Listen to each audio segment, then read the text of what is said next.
పని చేసినా ఒక లాభము లేకుండా ఏ పని చేయం. ఒక ఉద్యోగస్తుడు ఉద్యోగాన్ని ఎందుకు చేస్తున్నాడు అంటే, ఒక నెల యావత్తు ప్రయాసపడితే వచ్చేటువంటి దానిని ఏమంటారు? జీతము అంటారు.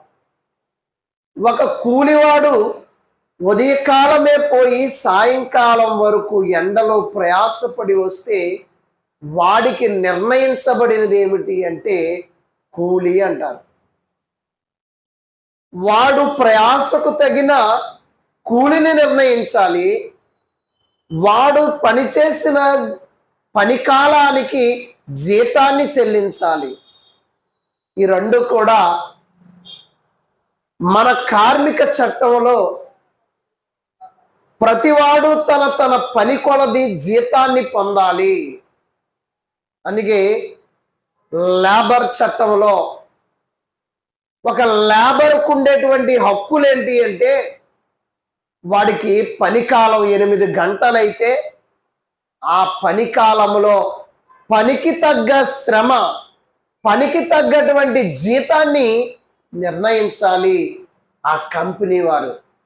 అలాగే రైతైనా సరే వాడు పడిన ప్రయాసకు తగిన కూలిని అంటే వెలను చెల్లించాలి. ఈ లోకంలో జరుగుతున్న తంతు యావత్తు జీతాన్ని ఇస్తారు మనుషులకి, లేదా కూలిని చెల్లిస్తారు. ఈ రెండు విషయాలు మనం గుర్తు చేసుకుంటే దేవుడు కూడా మనతో స్పష్టంగా ఒక జీతాన్ని మీకు నిర్ణయించాను అంటున్నాడు.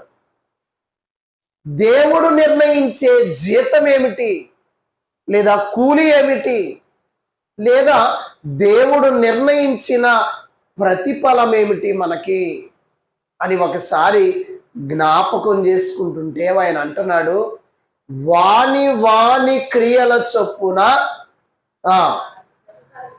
ప్రతి వానికి వస్తాడట. వాని వాని క్రియల చొప్పున ప్రతి వానికి ఇచ్చుటకు నేను సిద్ధపరిచిన జీతము